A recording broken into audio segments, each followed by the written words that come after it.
Welcome to the Macat multimedia series, a Macat analysis of Charles Darwin's On the Origin of Species.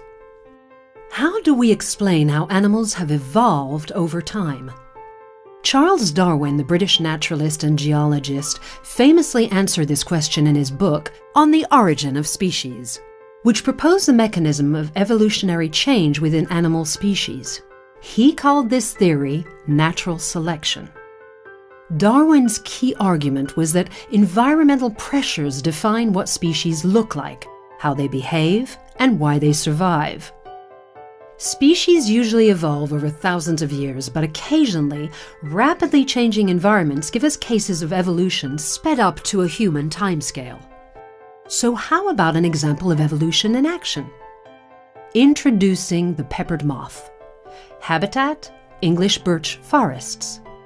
The moth had a mottled white body and wings as camouflage protection against predatory birds. Within a species, Darwin said, there is always natural species variation. In the case of the peppered moth, some moths were a darker color than others. Although this variation existed, the darker moths were rarer because they were more likely to stand out and get spotted by hungry birds. Their lighter counterparts survived in greater numbers and were therefore more likely to pass their light-winged trait onto the next generation of moth.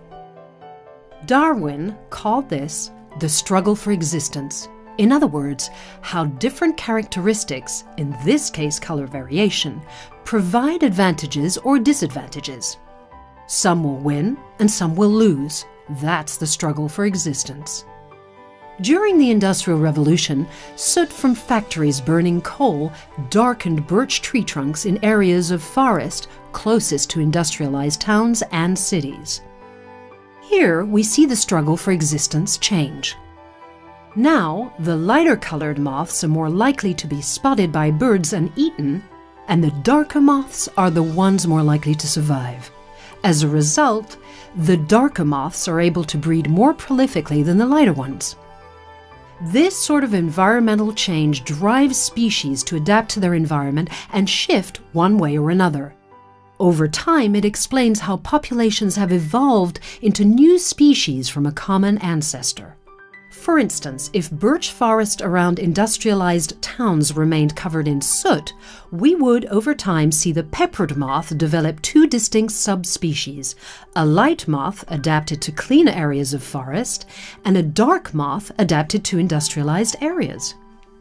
The Origin of Species was published in 1859, and Darwin's theory of natural selection revolutionized the way we study animals today.